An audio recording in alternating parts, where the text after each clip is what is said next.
Graphical part को बहुत अच्छे से समझिएगा, ये इस चैप्टर की जान है, समझ लो, है ना। तो सबसे इंपॉर्टेंट पार्ट और ग्राफिकल पार्ट, ठीक है। उसने बोला कि इन दोनों वक्रों में एक पॉइंट कॉमन है, यानी एक पॉइंट का मतलब दोनों में एक ही बिंदु ऐसा होगा जहां पर ये दोनों मिलेंगे, ठीक है, समझ आ गया। अब दोनों वक्र एक ही बिंदु कॉमन है, इसका मतलब क्या हो, दोनों एक दूसरे को टच करेंगे, भाई टच करेंगे तभी तो एक पॉइंट आएगा। तो सबसे इंपॉर्टेंट बात है कि या तो दोनों टच करें या कट करें, तो एक ही पॉइंट पर कट करें। कुल मिला के मुझे एक ही पॉइंट चाहिए। क्वेश्चन ये है कि मुझे ठीक इन दोनों में एक ही पॉइंट कॉमन चाहिए। तो हमने क्या किया, सबसे पहले हम इसका ग्राफ बनाते हैं, ठीक है। ग्राफ कैसे बनाएंगे, देखिए पहली पॉसिबिलिटी, अगर ए नेगेटिव है, ए क्या है, नेगेटिव है, भाई ए जीरो नहीं हो सकता, दो पॉसिबिलिटी है, तो ए नेगेटिव होगा या ए पॉजिटिव होगा। अगर ए नेगेटिव होगा तो ये चीज नेगेटिव हो गई, ठीक है।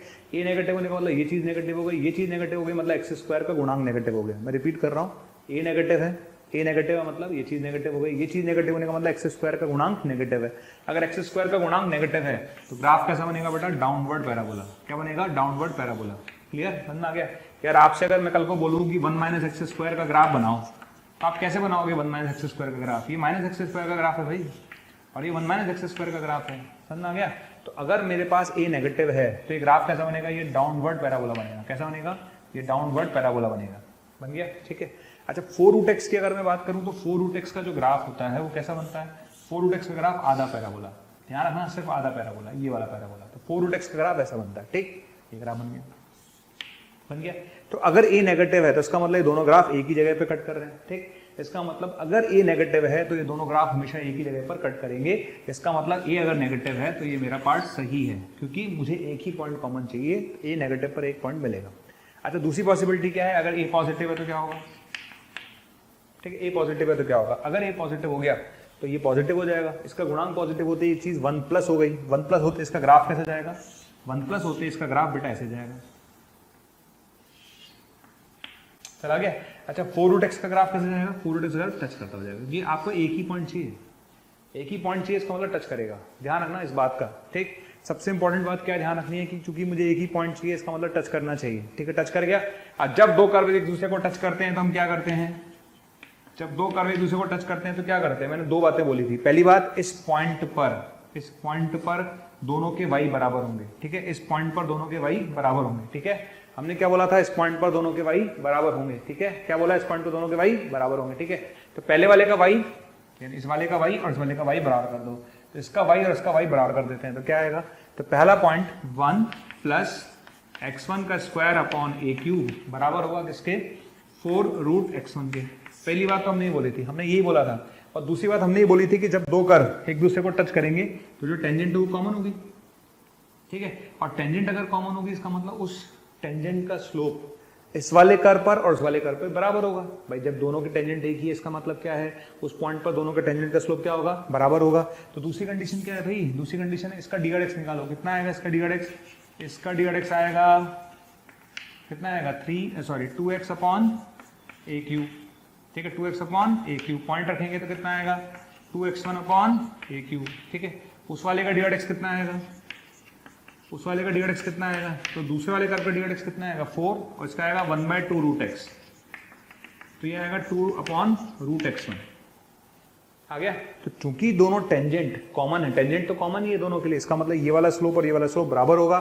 तो मैं क्या करूंगा 2x1 अपॉन a³ को बराबर करेंगे 2/√x1 के, तो कैंसिल हो गया। तो यहां से x1 की पावर 3/2 बराबर a³ आएगा, ठीक है। तो x1 बराबर a² आएगा, x1 बराबर a² आएगा, क्लियर है, x1 बराबर a² आएगा। आगे x1 बराबर a², आप समझो आपको सिर्फ दो कंडीशन लगानी है। कौन सी दो कंडीशन लगानी है बेटा, इस पॉइंट पर दोनों के स्लोप बराबर करने हैं, तो पहले वाले का d/x और दूसरे वाले का d/x बराबर कर दो, कर दिया। इन दोनों को मैंने इक्वेट किया, इन दोनों को इक्वेट करके x1 आ गया a²। क्या मैं x1 के लिए a² यहाँ रख दूं, क्या मैं x1 के लिए a² यहाँ रख दूं, तो अगर मैं x1 की जगह a² यहाँ रखता हूँ, x1 की जगह अगर मैं a² यहाँ रखता हूँ तो a4/a³, 1 + a बचेगा। x1 की जगह a² यहाँ रखता हूँ तो ये 4a बचेगा। तो बताइए a की वैल्यू कितनी आ रही है 1/3, की वैल्यू कितनी आ रही है 1/3, क्लियर। तो अगर मैं a की वैल्यू 1/3 लेता हूं तो दोनों कर्व क्या करेंगे, टच करेंगे, टच करेंगे नहीं, एक पॉइंट कॉमन होगा। तो हमारे पास फाइनल आंसर क्या हुआ, इस क्वेश्चन का फाइनल आंसर हुआ बेटा a बिलोंग्स टू -∞ से 0 और यूनियन 1/3। ये मेरा आंसर है। ठीक है, आंसर क्या होगा, a belongs to minus infinity से 0 यूनियन 1/3।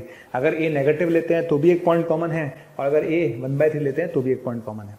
ठीक, तो हम चलते हैं नेक्स्ट क्वेश्चन की तरफ। c का वह मान ज्ञात करो, c का वह मान ज्ञात करो जिसके लिए c का वह मान ज्ञात करो जिसके लिए, है ना, ln x बराबर cx²।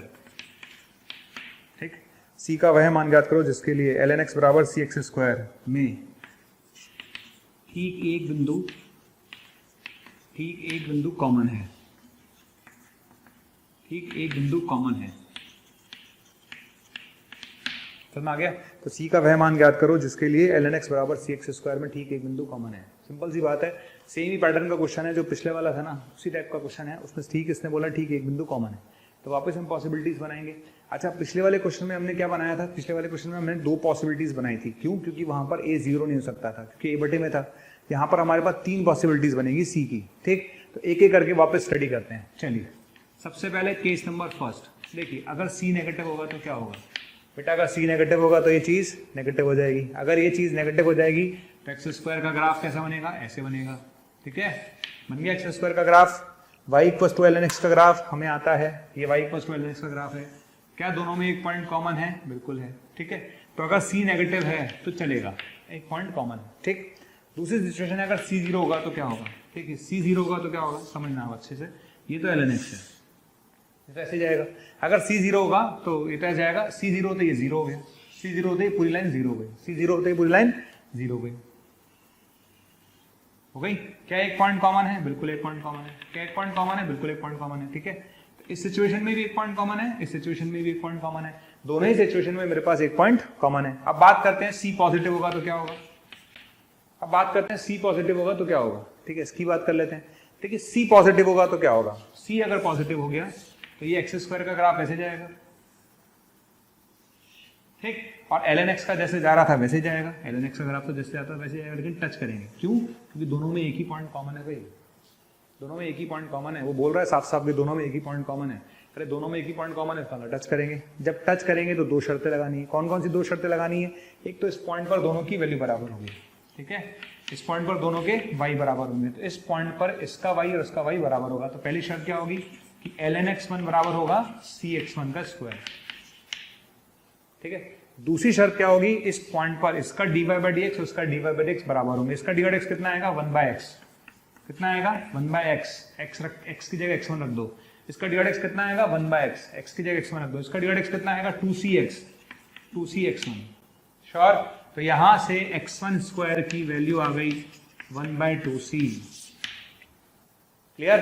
x1² की वैल्यू कितनी आ गई, x1² की वैल्यू आ गई बेटा 1/2c। इसको उठा के वहां रख दे, तो ln x1 बराबर c और ये आएगा 1/2c। तो बताओ x1 कितना आ गया, x1 आ गया बेटा √e,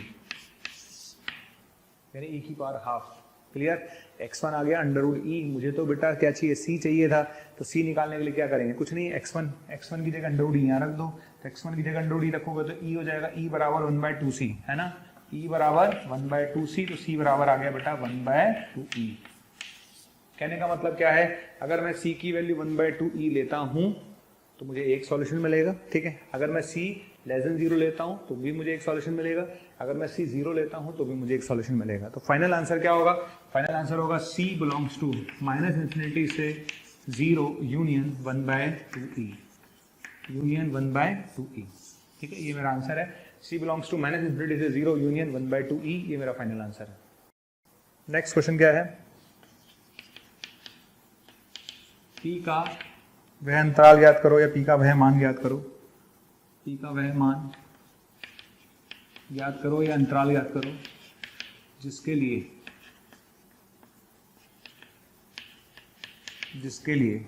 ठीक है, जिसके लिए mod ln x बराबर px, mod ln x बराबर px के तीन भिन्न हल हैं, ठीक है, समझ में आ गया। mod ln x बराबर px के 3 भिन्न हल हैं। ठीक है, आपको क्वेश्चन में क्या करना है, p का वह मान ज्ञात करो जिसके लिए mod ln x बराबर px के 3 भिन्न हल हैं। क्वेश्चन ये है।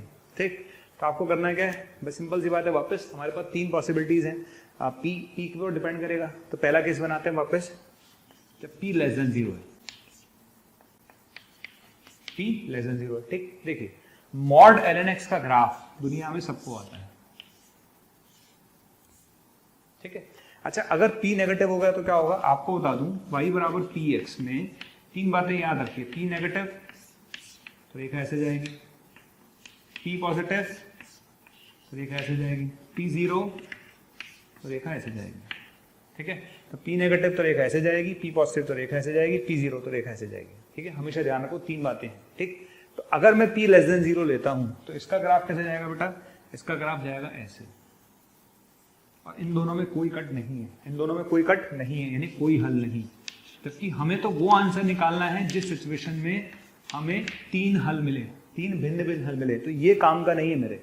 अगर वह मेरे से पूछता कि कोई हल नहीं है तो बताओ, तो मैं बोलता p लेस देन 0, ठीक। अच्छा सेकंड सिचुएशन पर चलते हैं। सेकंड सिचुएशन में क्या होगा, p अगर 0 होगा तो क्या होगा, ठीक।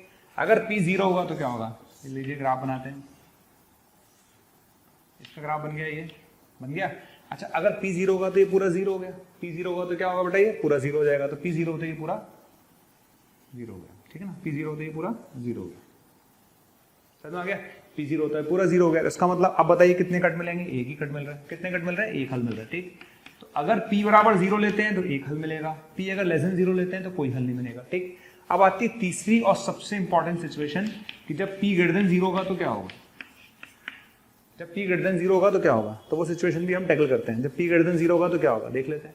देखिए अगर p ग्रेटर देन 0 होगा, ठीक, तो ये ग्राफ कैसे जाने वाला है, ठीक। अगर p ग्रेटर देन 0 लेते हैं, अगर मेरी रेखा इसको टच करती हुई चली जाए, चलेगी, टच करेगी तो कितने हलाएंगे, 2। टच करेगी तो कितने हलाएंगे, 2। अच्छा टच करने की शर्त बताओ, है ना। ये बात तो तय है कि जब टच करेगी तो जिस पॉइंट पर टच करेगी वो डेफिनेटली 1 के आगे है। अगर ये टच करेगी तो ये जो पॉइंट होगा 1 के आगे होगा, है ना। 1 के आगे हो तो मॉड लगाने की जरूरत ही नहीं है बेटा, ठीक है, हटा दो गॉड, ठीक। तो चूंकि ये 1 के आगे होगा तो 1 के आगे कोई भी पॉइंट लो, ये पॉजिटिव होगा, तो 1 के आगे आपको मॉड लगाने की जरूरत नहीं है। तो पहली बात कंडीशन ऑफ टेंजेंसी, यानी टच करने का शर्त क्या था, टच करने की पहली शर्त उस पॉइंट पर दोनों की वैल्यू बराबर होगी। तो x1 पर इसकी वैल्यू और इसकी वैल्यू बराबर होगी। मॉड हटा रहा हूं, ln x1 बराबर px1। मॉड क्यों हटा रहा हूं, क्योंकि ये पॉइंट 1 के आगे है, 1 के आगे लॉग हमेशा पॉजिटिव हो जाएगा, ln पॉजिटिव होगा हमेशा, आ गया पहली शर्त। दूसरी शर्त क्या थी भाई, दूसरी शर्त ये थी इसका स्लोप, इसका अवकलन और इसका अवकलन बराबर होंगे। ln x का अवकलन क्या होगा, 1/x, ln x का अवकलन क्या होगा, 1/x, इसका अवकलन क्या होगा, p।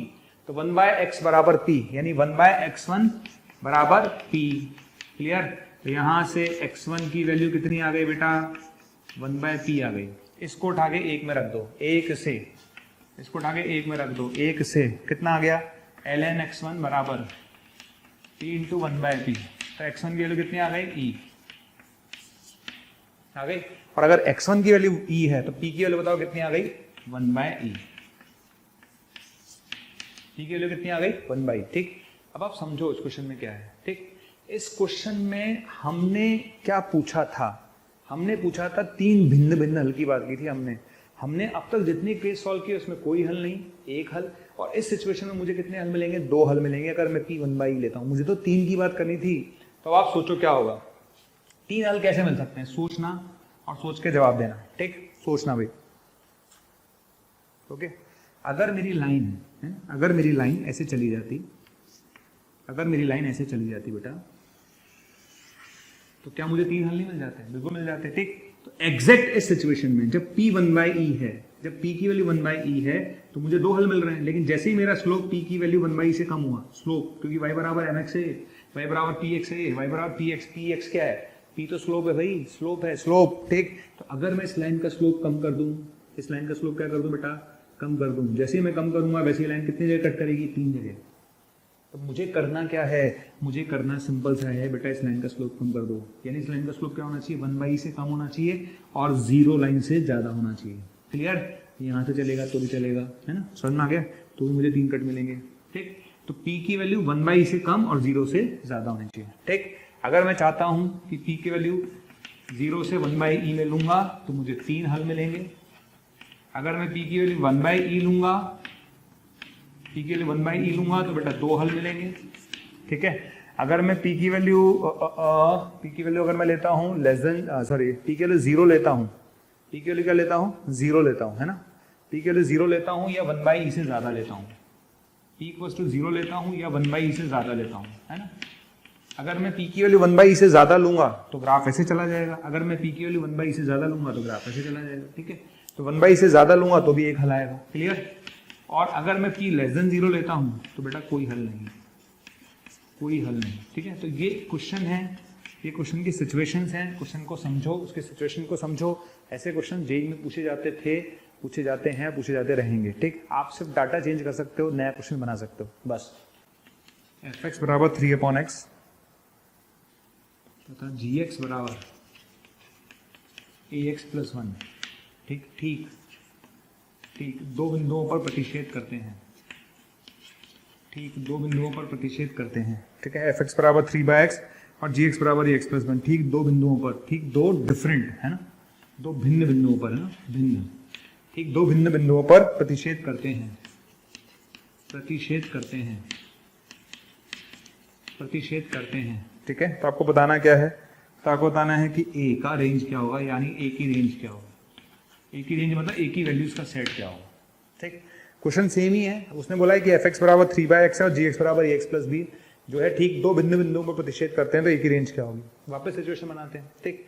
देखिए यहाँ पर क्या है, 3/x का ग्राफ तो हम सबको जानते हैं, 3/x तो सारी दुनिया जानती है, 3/x बनाना कोई बड़ी बात नहीं है।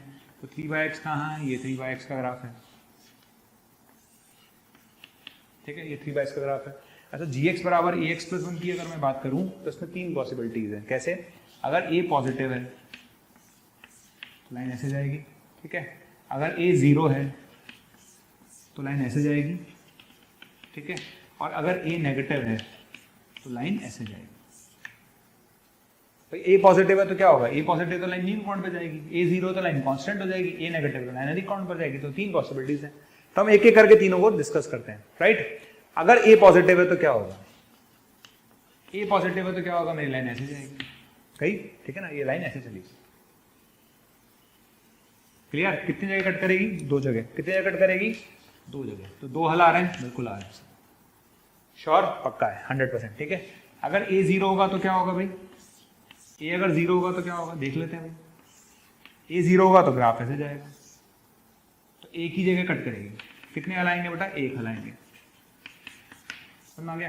तो इंपॉर्टेंट क्या है, अगर a पॉजिटिव है तो दो हल आएंगे, अगर a = 0 है तो एक हल आएगा, ठीक। अब जो तीसरी सिचुएशन है वो सबसे इंपॉर्टेंट है, ठीक। तीसरी सिचुएशन पे फोकस करते हैं।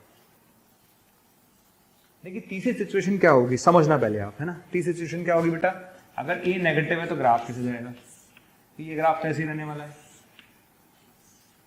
लेकिन मेरी लाइन ऐसे जाने वाली है, ठीक है। तो मेरी लाइन मान लेते हैं इसको टच करती हुई चली गई, चली गई टच करती हुई, ठीक है। तो अगर मेरी लाइन इसको टच करती हुई चली गई तो इसका मतलब क्या हुआ भाई, इसका मतलब है यहाँ पर कंडीशन ऑफ टेंजेंसी लगा देते हैं, कंडीशन ऑफ टेंजेंसी लगा देते हैं।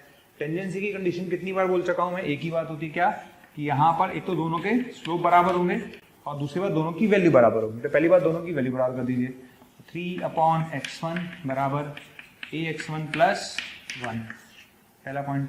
दूसरी बात, इस x1 पर दोनों के स्लोप बराबर होंगे, तो -3/x1 का स्क्वायर बराबर होगा, इसका स्लोप आएगा a।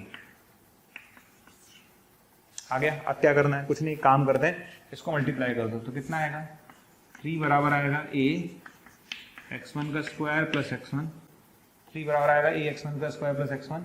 x1 का स्क्वायर के लिए क्या रखेंगे, x1 के स्क्वायर के लिए क्या रखेंगे, -3/a + x1, ठीक है। तो x1 की वैल्यू 6 आ गई, x1 की वैल्यू 6 आ गई, ठीक है ना। x1 की वैल्यू कितनी आ गई, 6 आ गई, आ गई ना। अगर x1 की वैल्यू 6 आ गई तो a की वैल्यू कितनी आ गई बेटा, यहाँ से a की वैल्यू आ गई -1/12, क्लियर। a की वैल्यू कितनी आ गई, -1/12, क्लियर। तो समझ में आ गया। अगर मैं कंडीशन में आपसे पूछता एक हल पूछता तो a बराबर -1/12, लेकिन मुझे बेटा दो चाहिए, दो। तो बताओ मेरी लाइन कैसे जानी चाहिए, सोच के जवाब दो कि अगर मेरी लाइन कैसे जानी चाहिए, तो मेरी लाइन बेटा ऐसे जानी चाहिए। देखना मैं क्या करने वाला, लाइन ऐसे जाएगी, ये लाइन ऐसे जानी चाहिए, समझ में आ गया। लाइन ऐसे जानी चाहिए, तो आप समझदार हो। अब आप सोच लो, यहाँ पर a कितना था, -1/12 था, ठीक है, सन आ गया। तो आप लोग को दिख रहा होगा ये एंगल और एंगल में फर्क आपको दिख रहा होगा, ठीक है। यानी a की वैल्यू क्या लूँ, a की वैल्यू अगर मैं -1/12 से 0 के बीच में लूंगा, अगर मैं a की वैल्यू -1/12 से 0 के बीच में लूंगा तो कितने कट मिलेंगे मुझे, 2 कट मिलेंगे, ठीक। तो यहाँ पर कितना आंसर आएगा बेटा, a की वैल्यू क्या ले लूँ, -1/12 से 0 के बीच में लूंगा तो 2 कट मिलेंगे। तो यहाँ 2 सिचुएशन मिली और 1 सिचुएशन यहाँ मिली, तो फाइनल आंसर कितना आ गया बेटा, फाइनल आंसर आएगा a की वैल्यू -1/12 से 0 ले सकता हूँ और 0 से अनंत ले सकता हूँ, ठीक है। इस सिचुएशन में भी मुझे 2 हल मिलेंगे और इस सिचुएशन में मुझे 2 हल मिलेंगे, ठीक है। तो इसका आंसर होगा ये। शानदार क्वेश्चन है, अपने आप में बहुत ही बढ़िया क्वेश्चन था, ठीक। हम बात करते हैं 2 वक्रों के मध्य कोण की, ठीक। हम बात करते हैं 2 वक्रों के मध्य प्रतिच्छेदी कोण।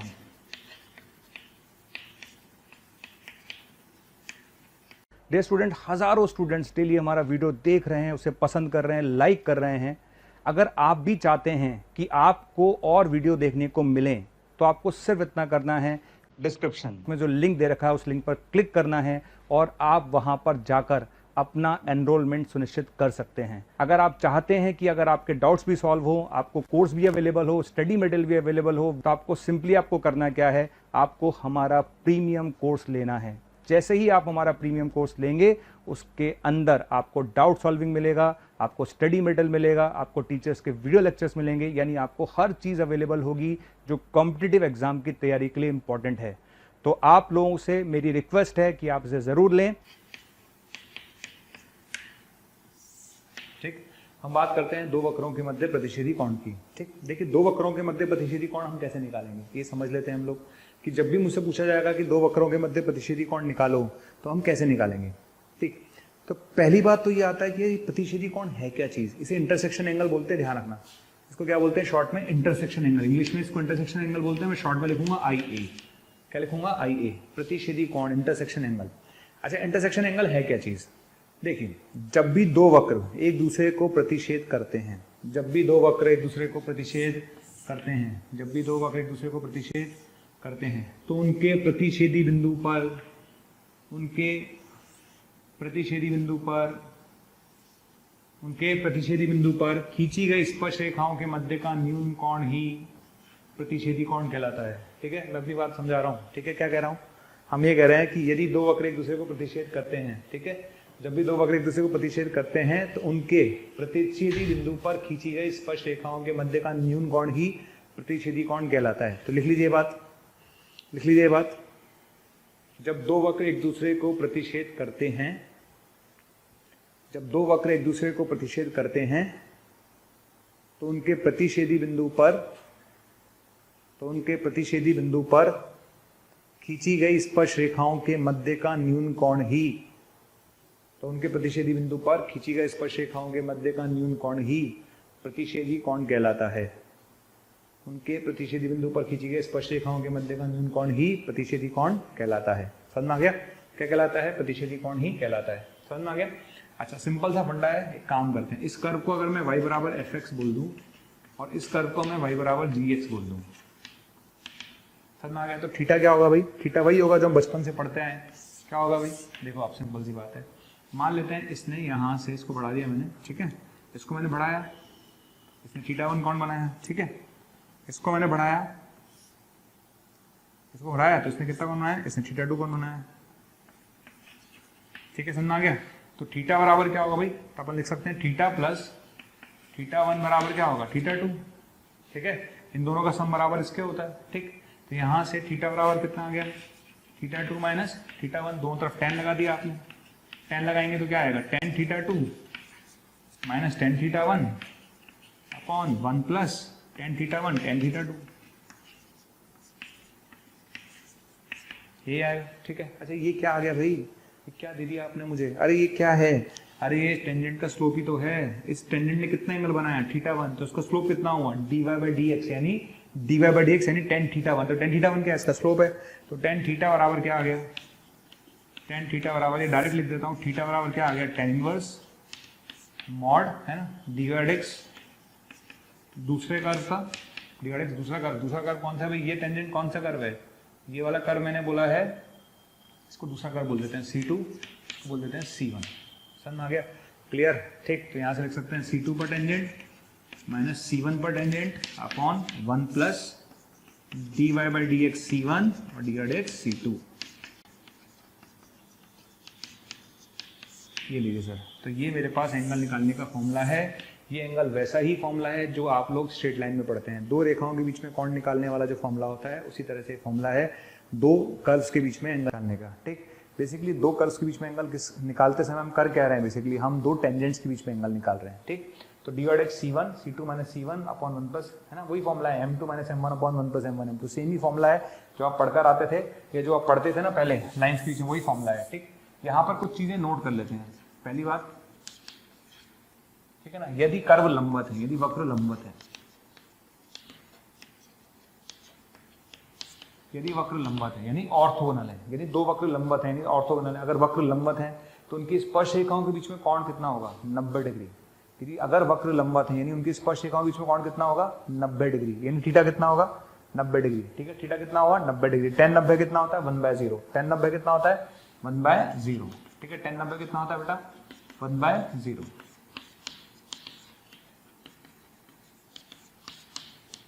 ठीक है, अपॉन में कितना आएगा, 1 plus dy by dx C1 और dx C2। आगे इसको क्रॉस मल्टीप्लाई कर दीजिए, तो यहाँ से दोनों की प्रवणताओं का गुणनफल कितना आ गया, -1। यहाँ से दोनों की प्रवणताओं का गुणनफल कितना आ गया, -1। समझ आ गया? तो कहने का मतलब क्या है, कहने का मतलब यह है कि जब दो वक्र एक दूसरे के लंबवत हैं, इसका मतलब उनके प्रतिच्छेदी बिंदु पर खींची गई स्पर्श रेखाओं के मध्य कोण 90 डिग्री है। अगर एंगल 90 डिग्री है तो ये नहीं शर्त आ गई M1 M2 बराबर -1। तो जब भी वो आपसे बोले कि दो वक्र एक दूसरे के लंबवत हैं, तो आपको दोनों की प्रवणताओं का गुणनफल कितना करना है, -1। ठीक है, दूसरी बात, यदि वक्र स्पर्श करते हैं, ये मैं ऑलरेडी एक्सप्लेन कर चुका हूँ।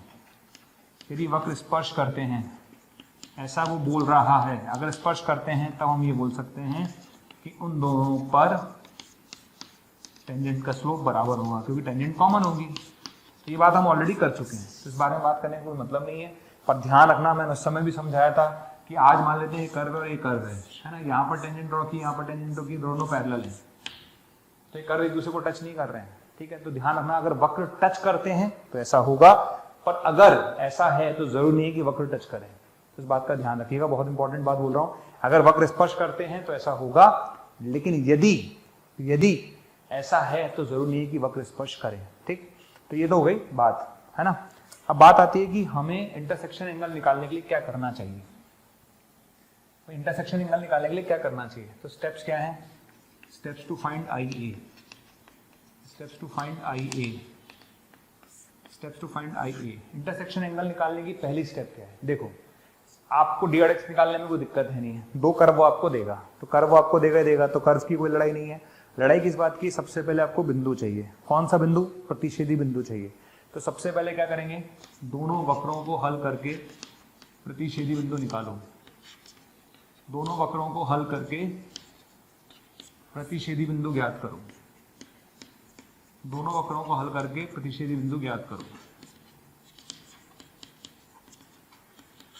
समझ आ गया? पहली स्टेप आपकी यही होगी हमेशा। ठीक है, दोनों वक्रों को हल करके प्रतिच्छेदी बिंदु ज्ञात करो। स्टेप नंबर 2 क्या होगा, उसके बाद आपको क्या फाइंड आउट करना है, आपको पहले कर्व का dx निकालना है और आपको दूसरे वाले कर्व का dx निकालना है। किस पर निकालना है, उस प्रतिच्छेदी बिंदु पर। किस पर निकालना है, उस प्रतिच्छेदी बिंदु पर, एट इंटरसेक्शन पॉइंट। प्रतिच्छेदी बिंदु पर, उस प्रतिच्छेदी बिंदु पर आपको इन दोनों की वैल्यू निकालनी है। और स्टेप नंबर 3 क्या है, अप्लाई फॉर्मूला। क्या अप्लाई करना है बेटा, आपको फॉर्मूला अप्लाई करना है। क्या अप्लाई करना है बेटा, आपको फॉर्मूला अप्लाई करना है। तो 3 आसान स्टेप हैं, पहले पॉइंट निकालो, पॉइंट निकाल लेंगे तो आधा क्वेश्चन खत्म। उसका dx निकालना कोई बड़ी बात नहीं है, और लास्ट में फॉर्मूला अप्लाई करना है। ओके, अच्छा देखिए, हमने अभी प्रतिच्छेदी कोण का फॉर्मूला देख ही लिया है कि ना इंटरसेक्शन एंगल हम कैसे निकालते हैं, राइट। अच्छा, इंटरसेक्शन एंगल निकालने के बाद मैंने आपको एक चीज बताई है, आइसोगोनल और ऑर्थोगोनल। ठीक है ना, आइसोगोनल कर्व और ऑर्थोगोनल कर्व बिल्कुल क्लियर रखें आप। आइसोगोनल कर्व और ऑर्थोगोनल कर्व क्लियर रखें। आइसोगोनल कर्व का मतलब होता है यदि दो कर्व जितनी भी जगह प्रतिच्छेद करें, है ना, जितनी भी जगह प्रतिच्छेद करें, हर जगह पर उनका जो एंगल होगा वो सेम होना चाहिए। ठीक है, यदि दो वक्र इस तरह से प्रतिच्छेद करते हैं कि उनके प्रत्येक प्रतिच्छेदी बिंदु पर इंटरसेक्शन एंगल समान है, तो ऐसे वक्रों को आइसोगोनल कर्व कहते हैं।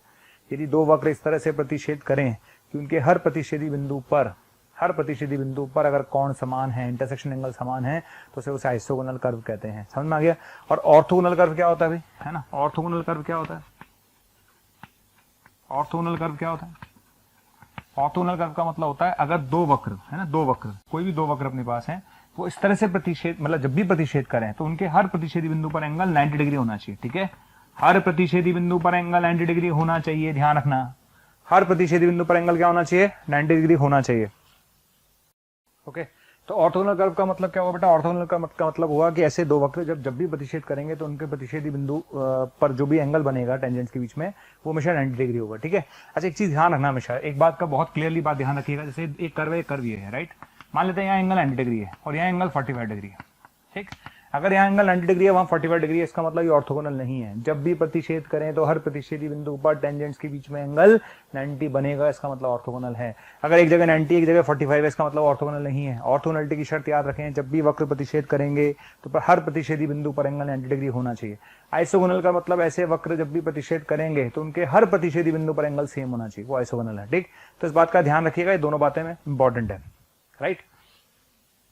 अच्छा, इसके बाद अपन बात करते हैं, देखिए एंगल कैसे निकालेंगे, है ना? एंगल कैसे निकालेंगे, मैंने आपको दो शर्तें, दो बातें पहले बता दी थी। मैंने आपको बताया था कि जब भी दो वक्र एक दूसरे के लंबवत हैं, तो ध्यान रखें, जब भी वो दो वक्र एक दूसरे के लंबवत है तो हम एक कंडीशन यूज करनी है, दोनों के पॉइंट ऑफ इंटरसेक्शन पर प्रवणताओं का गुणनफल क्या लेना है? -1। ठीक, जब भी दो वक्र एक दूसरे को जब भी दो वक्र एक दूसरे के लंबवत हैं, जब भी दो वक्र एक दूसरे के लंबवत हैं, इसका मतलब उन दोनों के इंटरसेक्शन पॉइंट पर खींची गई स्पर्शरेखाओं के मध्य कोण 90 डिग्री है। अगर उनके स्पर्शरेखाओं के मध्य कोण 90 डिग्री है, इसका मतलब इस पर डी/x और इस पर डी/x का जो स्लोप का जो प्रोडक्ट होगा वो -1 होगा। क्या होगा? -1 होगा। कब होगा? जब कर्व ऑर्थोगोनल है। ठीक है, और यदि दो वक्र स्पर्श करते हैं, यदि दो वक्र स्पर्श करते हैं तो ध्यान रखिएगा, अगर स्पर्श करते हैं तो ये बात मैं पहले बोल चुका हूं कि इन दोनों का स्लोप जो होगा वो बराबर होगा। ध्यान रखना, स्लोप बराबर है, इसका मतलब जरूरी नहीं है कि वो स्पर्श कर रहे हैं, लेकिन अगर स्पर्श कर रहे हैं इसका मतलब स्लोप डेफिनेटली बराबर है। ठीक, इस बात का मतलब ध्यान रखिएगा क्लियरली। ठीक, अच्छा अब बात आती है क्वेश्चंस कैसे करेंगे। क्वेश्चंस करने के लिए हमने 3 स्टेप्स ध्यान रखी थी। पहली बात, हमें सबसे पहले इंटरसेक्शन पॉइंट यानी प्रतिच्छेदी बिंदु निकालना है। उसके बाद हमें डी/x दोनों कर्व का निकालना है और लास्ट में हमें फॉर्मूला लगाना है। क्या लगाना है? फॉर्मूला लगाना है। ठीक, तब स्टार्ट करते हैं कैसे करेंगे। देखिए, सबसे पहली बात, मैं फर्स्ट क्वेश्चन की तरफ चलता हूँ। मेरा फर्स्ट क्वेश्चन है y बराबर mod x² -1 एंड y बराबर mod x² -3। ठीक, इन दोनों के बीच में मुझे इंटरसेक्शन एंगल निकालना है। इसको आप fx बोल सकते हो, इसको gx बोल सकते हो, इनके बीच में मुझे इंटरसेक्शन एंगल निकालना है। ठीक है, इंटरसेक्शन एंगल निकालने के लिए सबसे पहले मैं क्या करता हूँ, सबसे पहले मैं पॉइंट निकालूंगा। पॉइंट निकालने के लिए क्या करूंगा? दोनों को इक्वल करूंगा। ठीक, तो सबसे पहले मैं इंटरसेक्शन पॉइंट निकालूंगा, IP। इंटरसेक्शन पॉइंट निकालने के लिए दोनों को इक्वल कर दीजिए। तो मैंने दोनों को इक्वल कर दिया। दोनों को इक्वल करने के बाद जब हमें पता है कि मॉड आ रहा है, उसको हटाने का एक ही तरीका है, वर्ग कर दीजिए। क्या कर दीजिए? वर्ग। ठीक है, तो वर्ग करेंगे तो क्या आएगा? x4 - 2x² + 1 बराबर आएगा x4 - 6x² + 9। आ गया? तो 4x² बराबर कितना आएगा? 8। तो x बराबर कितना आएगा? √2। आ गया? अच्छा, x के लिए √2 आप यहाँ रखो चाहे यहाँ रखो, y के लिए 1 आ जाएगी। तो पॉइंट कितना आएगा? पॉइंट आएगा √2, 1। आ गया? पॉइंट कितना आएगा? √2, 1। समझ में आ गया? तो अल्टीमेटली पॉइंट आ गया √2, 1। ठीक, अच्छा √2, 1 आने के बाद मुझे क्या करना है? स्लोप निकालना है। ध्यान रखिए, सबसे पहले मॉड डिफाइन करिए। तो x बराबर √2 पर ये प्लस के साथ खुलेगा। ठीक है ना? तो जो पहला कर्व है वो x बराबर √2 पर प्लस के साथ खुलेगा, और जो दूसरा कर्व है वो x बराबर √2 पर माइनस के साथ खुलेगा। इतने आप समझदार हैं ही, ऐसा क्यों हो रहा है? ठीक है, तो पहला कर्व x बराबर √2 पर प्लस के साथ खुलेगा और ये माइनस के साथ खुलेगा। अगर आप इसका डिफरेंशिएशन निकालेंगे तो इसका डिफरेंशिएशन आएगा 2x। अगर आप इसमें x की जगह √2 रखेंगे तो ये आएगा 2√2। ठीक, अगर आप इसका डिफरेंशिएशन निकालेंगे तो कितना आएगा? -2x। अगर आप इसमें x की जगह √2 रखेंगे तो ये कितना आएगा? -2√2। समझ आ गया?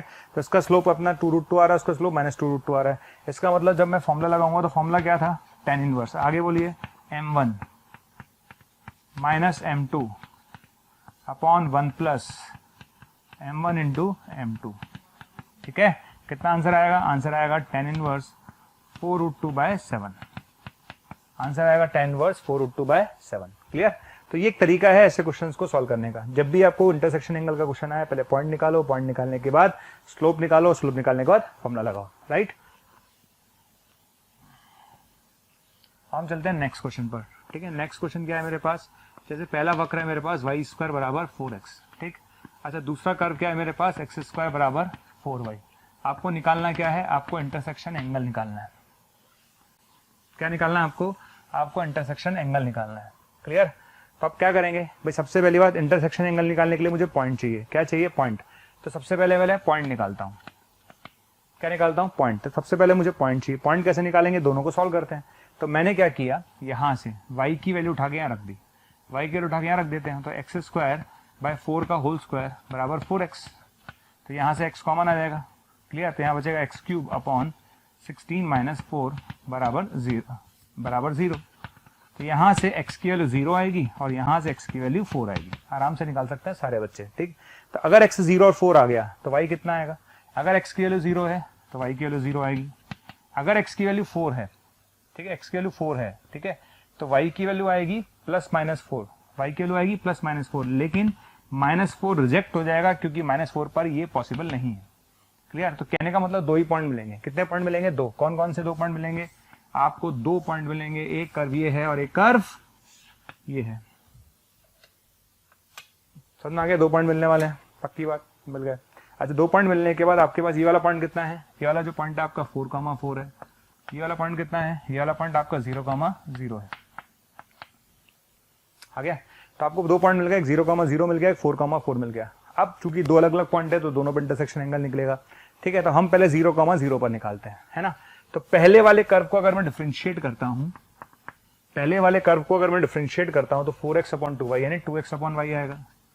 दूसरे वाले कर्व को अगर मैं डिफरेंशिएट करता हूं तो वो x/2 आएगा। ठीक, पहले वाले कर्व को डिफरेंशिएट करता हूं तो 2x अपॉन y आएगा, दूसरे वाले को करते हैं तो x/2 आएगा। अगर मैं 0,0 पर बात करूं तो इसका स्लोप आएगा, मैंने कुछ गड़बड़ की है शायद, हमेशा की तरह। इसका अवकलन करेंगे तो 2 अपॉन y आएगा। ओके, इसका अवकलन करेंगे तो क्या आएगा, 4 अपॉन 2y यानी 2 अपॉन y आएगा। क्लियर, अगर मैं इसमें 0,0 रखूंगा तो ये अनंत आएगा, पक्का, बिल्कुल ठीक है सर। इसमें रखूंगा तो 0 आएगा। समझ में आ गया, तो सीधी सी बात है, इसका स्लोप अनंत आ रहा है, इसका स्लोप 0 आ रहा है। इसका मतलब क्या है भाई, अगर एक स्लोप 0 आ रहा है इसका मतलब ये लाइन डेफिनेटली एक्स एक्सिस के पैरेलल है। ठीक है, इसका स्लोप अनंत आ रहा है, इसका मतलब ये लाइन वाई एक्सिस के पैरेलल है। अगर ये एक्स एक्सिस के पैरेलल है और ये वाई एक्सिस के पैरेलल है, इसका मतलब एंगल कितना होगा, 90 डिग्री। कितना होगा, 90 डिग्री। तो 0,0 पर अगर आपसे इंटरसेक्शन एंगल पूछा जाए तो 90 डिग्री होगा। 0,0 पर इंटरसेक्शन एंगल पूछा जाए तो 90 डिग्री होगा। ठीक है, अगर आप बात करते हैं 4,4 पर, किस पर बात करते हैं, 4,4 पर। ठीक है, 4,4 पर बात करते हैं। अगर 4,4 पर इसका स्लोप निकालें, कितना आएगा भाई, इसका आएगा 1/2। ठीक है, 4,4 पे इसका स्लोप निकाले तो कितना आएगा, 2। तो इसका स्लोप आएगा 1/2, इसका स्लोप आएगा 2, पक्का। तो आप बताइए फॉर्मूला क्या होगा, तो फॉर्मूला होगा tan inverse 2 minus half upon 1 plus 2 into half. कितना आंसर आएगा, तो इसका आंसर आएगा tan इनवर्स 3/4। आंसर कितना आएगा, tan इनवर्स 3/4। करेक्ट। तो यहां से मैं बोल सकता हूं क्या ये कर्व ऑर्थोगोनल है, तो मेरा जवाब है नहीं, ये ऑर्थोगोनल नहीं है। ऑर्थोगोनल क्यों नहीं है, क्योंकि दोनों पर एंगल अलग अलग आ रहा है। अगर सब पे एंगल 90 डिग्री आता तो डेफिनेटली ऑर्थोगोनल होते। आप लोग हमारे वीडियोस लगातार देख रहे हैं और बच्चों की डिमांड आ रही है कि सर इस टॉपिक की वीडियो डालिए। तो बच्चे लगातार बोल रहे हैं कि सर इस टॉपिक की वीडियो डालिए, इस टॉपिक की वीडियो डालिए। तो मैं आपको ये कहना चाहता हूं कि आप हमारे यूट्यूब चैनल पर जाइए और उसे सब्सक्राइब कीजिए। जैसे ही आप हमारे यूट्यूब चैनल पर जाएंगे और उसे सब्सक्राइब करेंगे तो आप जिस टॉपिक की डिमांड हमसे लगातार कर रहे हैं वो सारे के सारे टॉपिक्स वहां पर अवेलेबल हैं। तो आपको सिर्फ इतना करना है कि मोशन के यूट्यूब चैनल पर जाना है, उसे सब्सक्राइब करना है और जैसे ही आप सब्सक्राइब करेंगे वहां पर आपकी डिमांड का हर टॉपिक अवेलेबल है और उसको जाकर आप वहां पर देख सकते हैं। क्लियर। अब मैं चलता हूं नेक्स्ट क्वेश्चन पर, है ना। नेक्स्ट क्वेश्चन क्या है, कर्व नंबर 1। कर्व नंबर 1 क्या है बेटा, y बराबर, है ना, greatest integer mod sin x plus mod cos x। ठीक है, तो कर्व नंबर 1 क्या है बेटा, y equals to greatest integer mod sin x plus mod cos x। और कर्व नंबर 2 क्या है बेटा, कर्व नंबर 2 है हमारे पास y बराबर √x स्क्वायर, स्क्वायर से लिख लेते हैं x square plus y square equals to 5। ये लीजिए। ठीक, इन दोनों के बीच में मुझे इंटरसेक्शन एंगल निकालना है। क्या निकालना है, इंटरसेक्शन एंगल निकालना है। ये ध्यान रखिएगा, ये महत्तम पूर्णांक है। क्या ये महत्तम पूर्णांक है। ओके, आपको निकालना क्या है, इंटरसेक्शन एंगल निकालना है। चलिए स्टार्ट करते हैं। कैसे निकालेंगे इंटरसेक्शन एंगल? इंटरसेक्शन एंगल निकालने के लिए मुझे पॉइंट चाहिए। पॉइंट के कैसे निकालेंगे? सर ये बताइए कि mod sine x plus mod cos x, उसके भी ऊपर आपने ग्रेटेस्ट इंटीग्रल लगा रखा है। तो भैया जब तुझे फंक्शन पढ़ाया गया था तब तुझे बोला जाता है, हमेशा याद रखिए कि mod sine x plus mod cos x की जो वैल्यू होती है 1 से लेकर √2 के बीच में होती है। ठीक, ये हर गली में हर बच्चे को याद होना चाहिए। क्या याद होना चाहिए?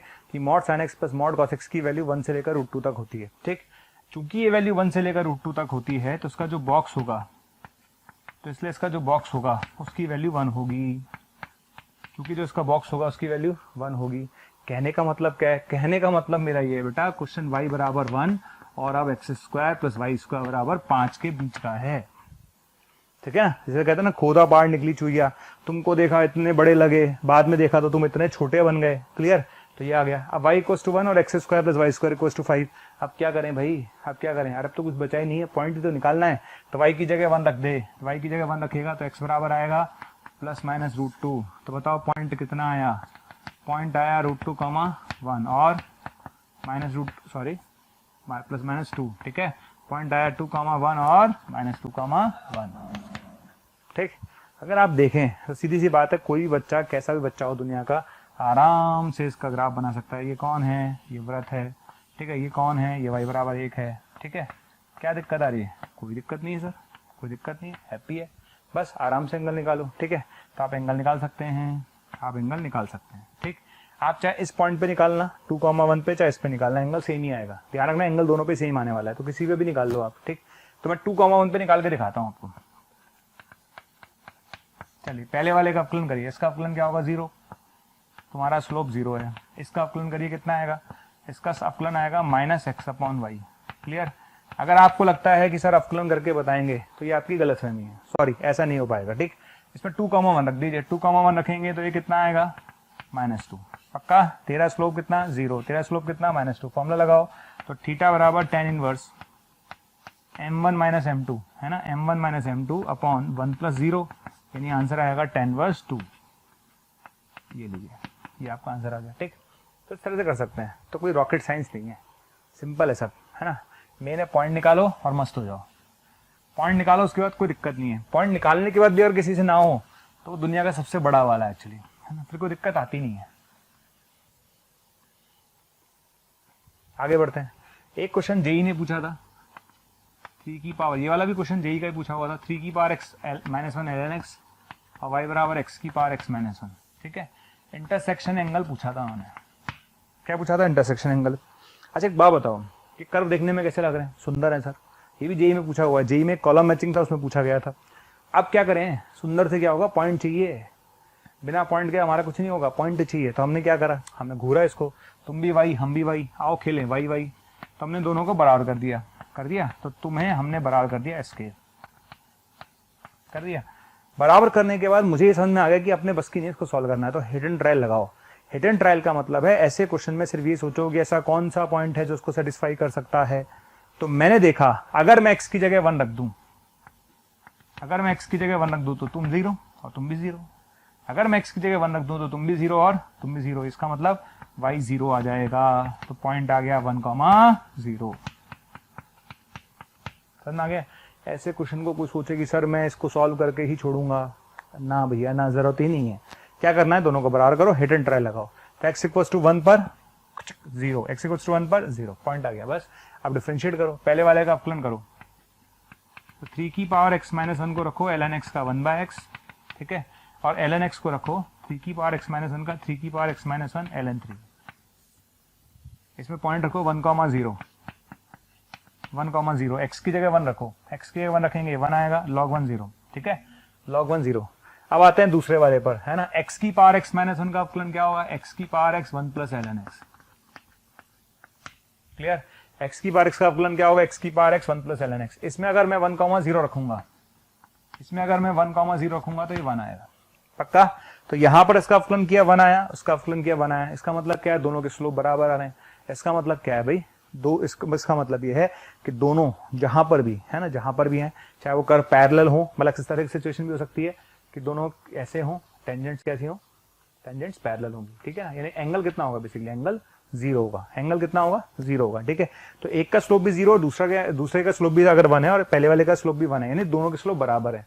अगर M1 M2 के बराबर है तो उनके बीच में इंटरसेक्शन एंगल कितना होगा, 0 डिग्री, ठीक है। आंसर इज 0, ठीक है। नेक्स्ट क्वेश्चन अपन लेते हैं, y बराबर यहाँ पर a की पावर x लेते हैं, यहाँ ले लेते हैं b की पावर x, ठीक है। a b के बराबर नहीं है, ओके। आपको निकालना क्या है, इंटरसेक्शन एंगल निकालना है। क्या निकालना है, इंटरसेक्शन एंगल। क्या करूंगा, सबसे पहले पॉइंट निकालूंगा। पॉइंट निकालने के लिए माथापच्ची है। क्यों है माथापच्ची, क्योंकि सबसे पहले मैंने क्या किया, पॉइंट निकालने के लिए दोनों को बराबर कर दिया, पक्का। अब देखो a की पावर x और b की पावर x केवल एक ही पॉइंट पे बराबर हो सकते हैं, वो है 0। क्यों, क्योंकि a और b बराबर नहीं है। तो सीधी सी बात है, एक का ग्राफ ऐसे जा रहा होगा तो ऐसे जा रहा होगा, या फिर ऐसे जा रहा होगा, कैसे भी आ सकता है, लेकिन जाएगा क्या, एक पॉइंट तो कॉमन होगा, 0,1। तो सीधी सी बात है, ये भी y है और ये भी y, दोनों को बराबर कर दिया तो पॉइंट कितना आएगा, 0,1। क्लियर। अब आप a की पावर x का अवकलन करो। a की पावर x का अवकलन क्या होगा, तो a की पावर x का अवकलन होगा a की पावर x ln a, इसमें पॉइंट रख दो आप, 0,1, तो ln a आएगा, ln a आएगा, ठीक है। इसी तरह से अगर मैं b की पावर x का अवकलन करूं तो b की पावर x का अवकलन क्या होगा, b की पावर x ln b, इसका अवकलन करेंगे तो क्या आएगा, इसका अवकलन आएगा ln b। समझ में आ गया। तो इसमें अगर अपन ने रखा तो ये ln a आया, उसमें रखा तो ln b आया। तो एंगल क्या होगा भाई, एंगल निकालने का फॉर्मूला होगा tan inverse ln a minus ln b upon 1 plus ln a और ln b। ये आपका आंसर है, ये आपका आंसर है। समझ में आ गया। तो हमारे पास फाइनली आंसर कितना आया, tan inverse ln a minus ln b upon 1 plus ln a ln b। ये हमारा फाइनल आंसर है। अगर एंगल निकालना है तो इस तरह से निकाल सकते हैं, ठीक। तो ये 4 एग्जाम्पल जो मैंने कराए, ये मुझे लगता है समझ में आता है कि करना क्या है। सबसे पहले पॉइंट निकालो, पॉइंट निकालने के बाद आपको स्लोप निकालना है और लास्ट में आपको फॉर्मूला लगाना है, राइट। चले, तो कुछ क्वेश्चन आप लोग ट्राई करोगे, सारे क्वेश्चन अगर मैं ही कराऊंगा तो फिर आप क्या करोगे। तो सबसे पहली बात है, कुछ क्वेश्चन आप लोगों को ट्राई करना है। तो ठीक, क्वेश्चन है हमारे पास, फाइंड एंगल बिटवीन, है ना, हिंदी इतनी हिंदी तो चलती, इंग्लिश चलती है, बिटवीन आइसोगोनल कर्व्स, है ना, आइसोगोनल कर्व। कौन कौन से आइसोगोनल कर्व है, एक कर्व हमारे पास है C1 y equal to sine x, और एक कर्व है C2 y equal to cos x. समझ आ गया। ये दोनों आइसोगोनल क्यों है, क्योंकि ये जब भी इंटरसेक्ट करेंगे तो दोनों के बीच में इंटरसेक्शन एंगल हमेशा सेम आएगा। जैसे जैसे ये कर्व है, साइन एक्स का ग्राफ है, ठीक है। कॉस एक्स का ग्राफ कैसे जाएगा,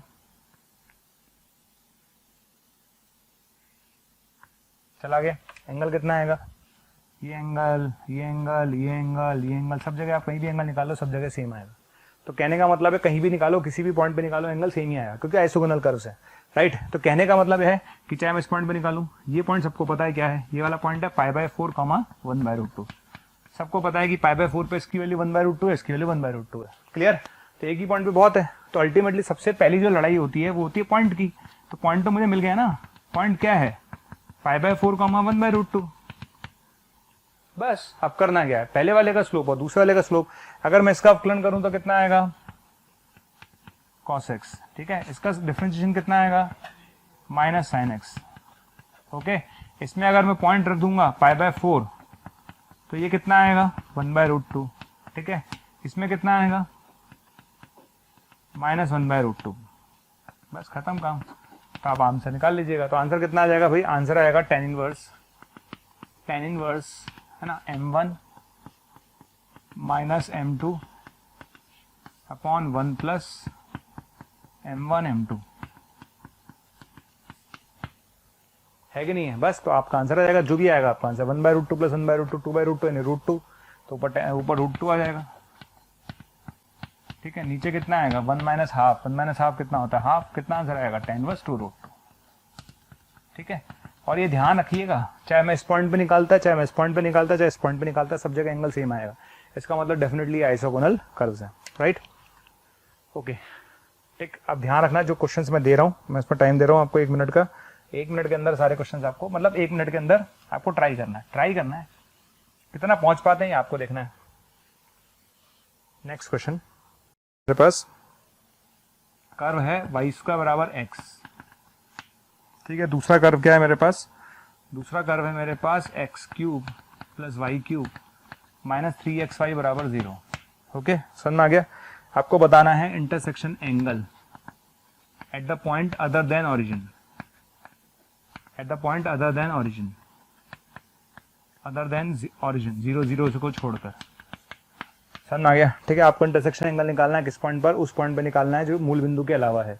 मूल बिंदु के अलावा जो पॉइंट मिलेगा उस पॉइंट पर आपको इंटरसेक्शन एंगल निकालना है, ठीक है। तो ध्यान रखिएगा, अपन को फाइंड एंगल बिटवीन कर्व, इन दोनों कर्व्स के बीच में इंटरसेक्शन एंगल निकालना है कौन सी बिंदु पर, जो मूल बिंदु के अलावा है। ये एक आपको ट्राई करना है। दूसरा क्वेश्चन, कर्व नंबर 1 दे रखा है आपको 2y² बराबर एक्स क्यूब, 2y² बराबर एक्स क्यूब, ठीक है। और दूसरा कर्व दे रखा है आपको y² बराबर 32x, ठीक है। इंटरसेक्शन एंगल निकालना है वापस किस पर, उस बिंदु पर, मूल बिंदु के अलावा, मूल बिंदु के अलावा जो बिंदु होगा उस पर, जो प्रतिच्छेदी बिंदु होगा, ठीक है ना। मूल बिंदु के अलावा जो प्रतिच्छेदी बिंदु है उस पर।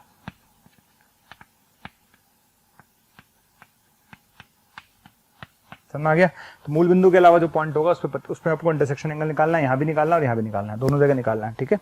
करते हैं स्टार्ट, करते जाइए, क्वेश्चन देखते जाइए, करते जाइए, रुकना तो है ही नहीं। ओके, रुकना तो है ही नहीं। इसके अलावा क्वेश्चन नंबर, कर्व नंबर 1 दे रखा है y² बराबर 4ax, ठीक। कर्व नंबर 2 दे रखा है आपको उसने y बराबर e की पावर -x/2, ठीक है। इनकी ऑर्थोगोनलिटी चेक करनी है, इनकी ऑर्थोगोनलिटी चेक करनी है। ऑर्थोगोनलिटी का मतलब ये लंबवत है कि नहीं है, ये लंबवत है या नहीं, ठीक है। जब आपको ऑर्थोगोनलिटी चेक करनी हो तो इंटरसेक्शन पॉइंट निकालने की जरूरत नहीं है, ध्यान रखना। जब भी आपको ऑर्थोगोनलिटी चेक करनी हो तो आपको इंटरसेक्शन एंगल निकालने की जरूरत नहीं है, प्रतिच्छेदी बिंदु निकालने की, इंटरसेक्शन पॉइंट निकालने की जरूरत नहीं, प्रतिच्छेदी बिंदु निकालने की जरूरत नहीं। तो चलिए स्टार्ट करते हैं। इस क्वेश्चन को करिए, इस क्वेश्चन को करिए, फिर इस क्वेश्चन को करिए, करते जाते हैं। आइए, सबसे पहले अगर मैं क्वेश्चन नंबर 1 की बात करूं, पहला पॉइंट निकालेंगे। कैसे करेंगे, x की जगह y² उठा के यहाँ रख देंगे, x की जगह y² उठा के यहाँ रख देंगे। अभी पॉइंट कैसे निकालूंगा, x की जगह y² उठा के रख देंगे।